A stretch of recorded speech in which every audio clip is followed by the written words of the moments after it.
All right, welcome back to day 2 of the Waymaker Men's Summit podcast. I'm Keith Lawson, the man behind the curtain, and I love it when I see young businessmen like our next guest here, Jason Rogers. Hey, how you How you doing? doing, brother? Good, and you, man? How you I doing? am I am good. I'm blessed. It's Good. always amazing to see how young folk doing things and Right. and making me wonder what I was doing at 16. Oh my God, you're 16 years old, Yeah. the youngest jeweler. The world's youngest jeweler. World's youngest jeweler. Oh my goodness. So tell me a little bit about your story. How did this happen? Growing up as a kid, looking at different artists and celebrities around the world, as you know, they wear jewelry. The fashion is, the main Yep. key. And growing up playing in a jewelry box, just loving jewelry and just really the information behind it. It gets deeper than what it really is, just for the look. And also growing up, I never really seen any African American jewelers. Right. So I wanted to do something different as far as by being young and African American. So how'd you get started? Me and my father, well, when I told my father, he was like, like what? But really, being in the downtown district, my father met a man on the elevator. He go by the name of, I don't really want to put his name out there, but met him on the elevator and he kind of showed us the game. Okay. Like as far as it's kind of sound crazy, just a man, showing the game as far as that quick, but Right. that's how it really went. We just met him, he put us through, and we just been up from there. Okay. So how have things been going? What are some of the biggest accomplishments you feel like you've had in your young years here as a businessman jeweler? What was one of the most exciting things you've done? Get in my store. I have a Brick-and-Mortar on 19 North Wabash, downtown Jewelers Row. You have your own brick and mortar. Mm-hmm. That is crazy. That is crazy. And how's that been? Are you in the store every day? Are you delegating to other folks to run, do the various functions? um, I delegate to my cousin. He's the store manager. Okay. So with me still dealing with school and being in school every day, Right. I don't really be in there every day. It's more of an appointment thing. Okay. So how do you approach your designs? Approaching my designs, What some are of you them inspired by? That's a better question. What inspires you to create different pieces? just craft. I like cleanness, if you know what I mean. Yeah. All my pieces that I make, they are very clean, Mhm. neat. They're right up in front. They're definition. So I definitely focus on neat cleanliness. Okay.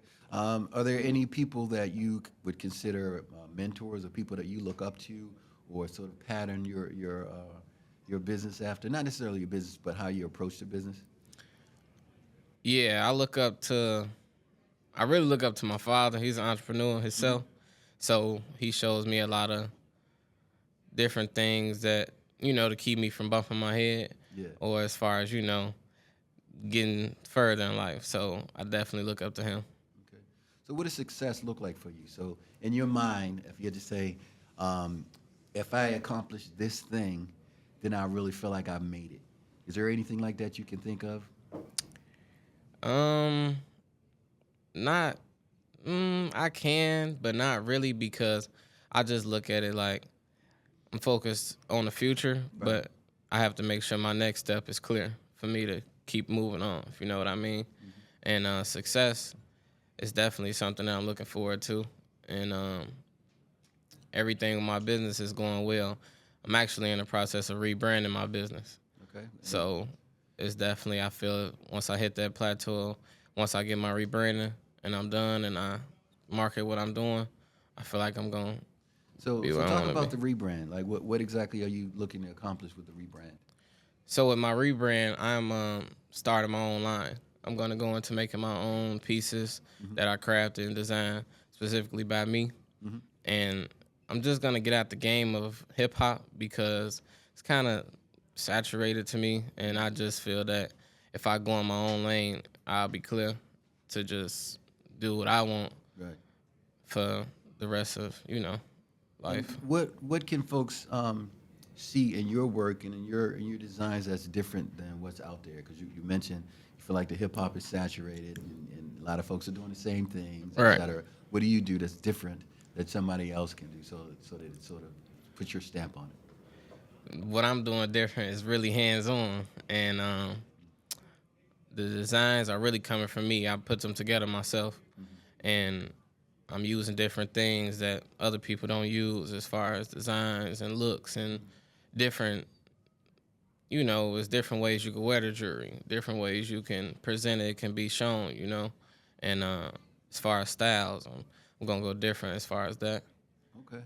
So, speaking of that, like before you started in the jewelry business, were you like a person that did art?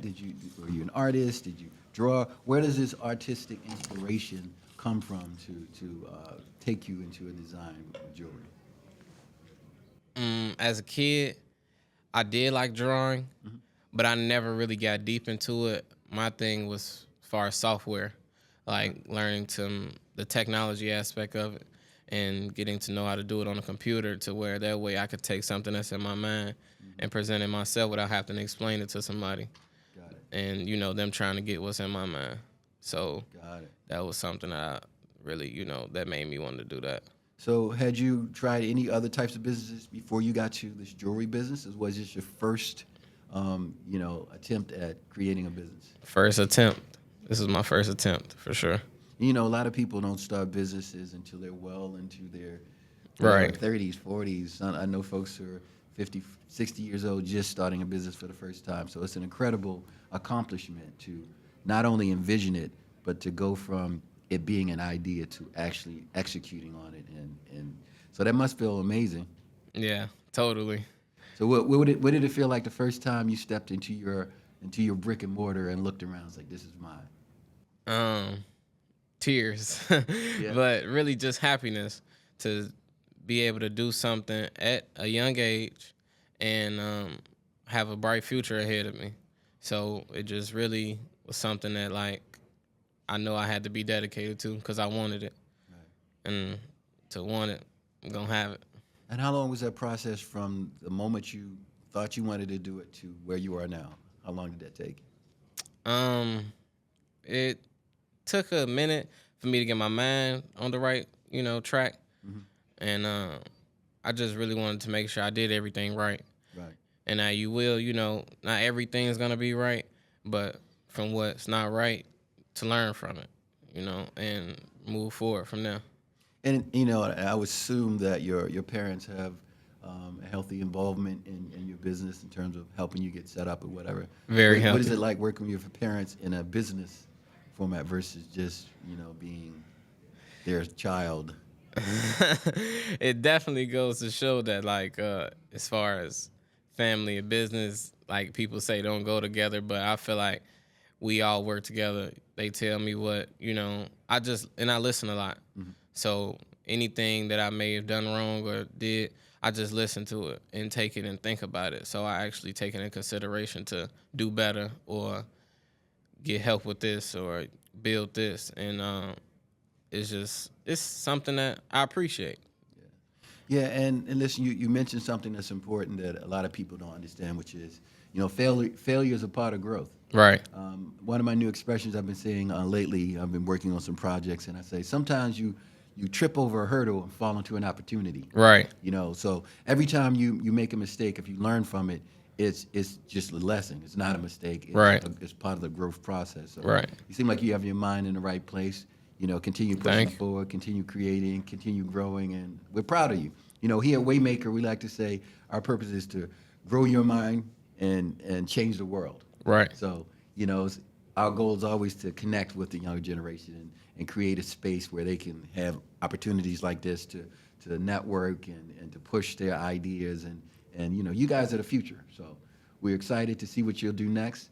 And I'm glad to get to talk to you. I appreciate that. It's nice talking to you. Enjoy the rest of the time Yeah. here, brother.